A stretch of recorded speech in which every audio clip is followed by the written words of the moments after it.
来看台南市东区中华路桥要爬起的这个路口呢，顶个月是发生死亡的车祸，有民间团体也有在地民众呢是质疑这车道的设计无解外妥当。即马交通局是回应讲，会优先来考虑乌多摆的安全，好好啊检讨。伫2礼拜以来，就会提出改善的方案。 顶个月23，台南东区大东路2段参中华南路一段交叉路口发生一桩死亡车祸，40多岁查某人骑机车，无意外甲大货车相撞。对行车记录器来看，迄当时机车骑伫咧货车边啊，后来哪像是要去离路桥时，因为路桥道路缩减，路桥参货车出一个旁，地司骑机车会着轰弄着，不幸过身。其实这嘛毋是头一届，因过同款的所在嘛发生过。 在地民众对这交通设计提出不同的看法。汽车好改做一道去，啊，自然伫迄边的12路要起来，车就会降慢啦。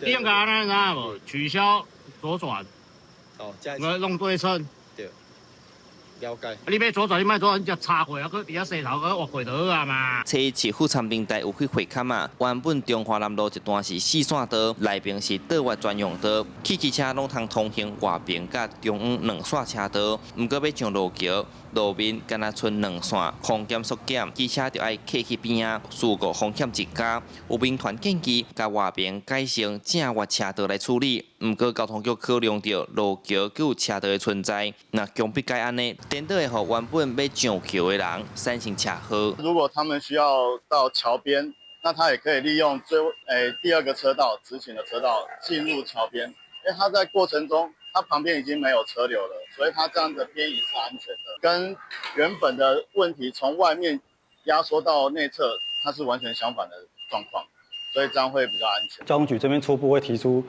采用加强疏导的方式，或利用车道重新调整的方式来做改善啊。目前路桥宽度干来20公尺，无法度去拓宽，干来当地起离桥进前加强管制。 加上路桥后面，佮有徛街，附近佮有国校后门的出入口。交通局指出，按照2礼拜内提出正式方案，佮会去当地办一个会勘。记者苏台南采访报道。